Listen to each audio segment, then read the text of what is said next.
Ladies and gentlemen, for the first time ever for me as a motorsports diecast collector and on my YouTube channels, I have got myself an NHRA diecast. This is my very first NHRA diecast, and in honor of the 2023 Gatornationals to kick off the 2023 NHRA season, I thought it would be perfect to get a Kenny Bernstein diecast. Why? I'll tell you all in a moment. But my very first NHRA diecast will be Kenny Bernstein's 1989 King Kenny Mac Tools. I believe it's a 4th Thunderbird, and this was based off of his own team. A lot of people know Kenny Bernstein as a NASCAR team owner, owning the iconic number 26 Quaker State cars. And on the NHRA side, of course, the NHRA knows Kenny Bernstein as King Kenny, one of the greatest NHRA drivers of all time, alongside with Don Perdome, John Force, Dave Schultz, just so many legends in the sport. And let's just go over the packaging. So here we got Racing Champions. Here we got the Funny Car Racing Champions car number 1, Racing Champions logo. We got all these information, so ages 5 and up. How about that? Diecast chassis plus body with deluxe wheel. Got the card of Kenny Bernstein's signature. Funny card, just Kenny Bernstein right here. There's a car. And in Racing Champions fashion back in the day, they have their own stand or something like that. I have like 4 of these for NASCAR. This is my first one with NHRA. And I think if this was supposed to say high-speed freewheel funny car. Let's see. And on the back, you got Racing Champions Incorporated, approved by Hot Rod Magazine. Excuse my English, it's been terrible in this video. Collect them all. And apparently you got Mark Oswald's Funny Car diecast. And you got additional series available: Stock Car Dragster, IndyCar Pro Stock. Look for your favorite car plus driver. And here you got the Funny Car drivers' names if you collect the rest of the NHRA diecast from 1989. And all that fun stuff. You got the trademark stuff, got the barcode, all that fun stuff. And now, here we are. Gonna open this car. My very first NHRA diecast is going to be open right now. Alright. Alright, and like I said, here's the card itself. Yep, there's the stand. I'll do that later. And yep, high-speed freewheeling funny cars. And where is the funny car? Well, here it is. Here's Kenny Bernstein's 1989 King Kenny Mac Tools for Thunderbird, I believe.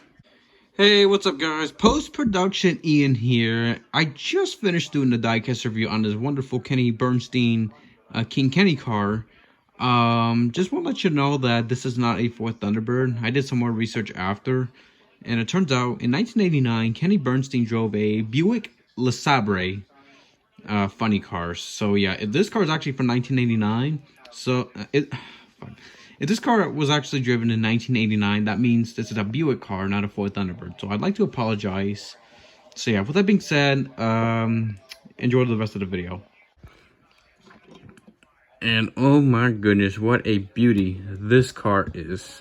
Just trying to get set up, my apologies. And here we go. Let's get this started. So here we got King Kenny. Because it says King Kenny, no, why does it say King Kenny? Well, because this is a 164 diecast, it's supposed to be Budweiser. But because there's no alcohol sponsors on 164 cars even back then, they would put Kenny's nickname. And yep, so that's a little fact. You got Mac Tools,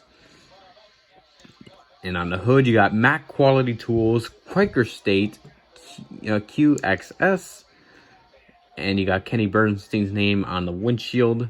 So look, windshield banners before it was cool. How about that? And yep, not a lot going on, but of course the best feature of NHRA diecast from Racing Champions is the way it's open. Oh, it's plastic.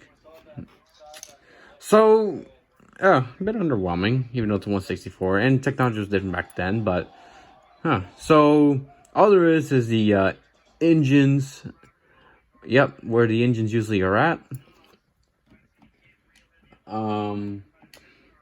You also got the exhaust pipes on both sides. So, yeah. And, of course, for funny car fashion and drag racing in general, you got the big rear tires and the small front tires. And unfortunately, no parachute at the back. This is my first time reviewing a drag racing car, so yeah, of course I'm not gonna do the best. But my goodness, it's such a cool car. Just, look at this. It just stands like, wow. Just what a gorgeous car. What a gorgeous first ever NHRA diecast I ever owned.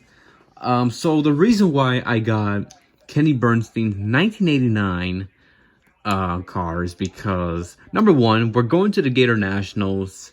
Number two, Kenny Bernstein became the very first NHRA driver to reach 300 miles per hour during the 1992 Gatornationals. And I thought it would be a perfect diecast to get this car before the NHRA season starts at the Gatornationals in Gainesville. And just what a gorgeous car it is. Happy to have this in my collection. I can't wait to get more NHRA diecast moving forward.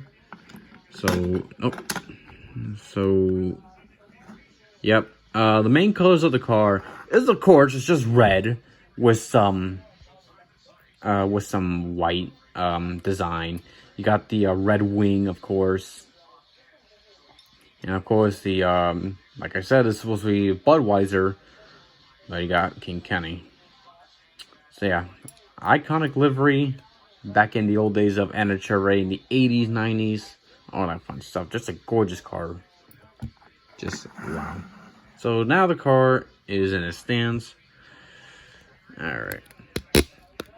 But the only problem I always try to think about is when I get NHRA diecasts is, where the hell am I going to put NHRA diecasts at?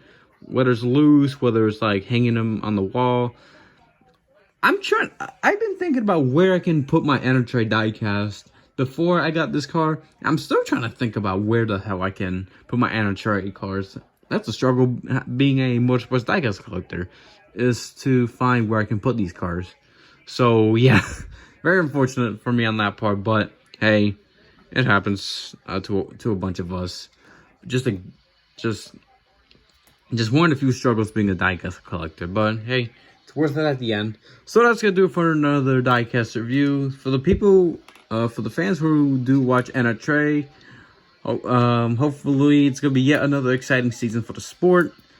And if you guys have not watched NHRA, if you want to, I say go for it. It's exciting, very fast, just very technical, all that stuff. If you guys are into all those things, the NHRA is a perfect sport for you. The only problem about the NHRA is that they have their own chase called the Countdown. Well, that's a different story on my Impress 2000 channel soon, so yeah. Anyway, so that's going to do it for another video. I just want to say thank you guys so much for watching this diecast review. This is Impress 2000 on my The Original Impress 2000 YouTube channel, signing off. Goodbye, everybody.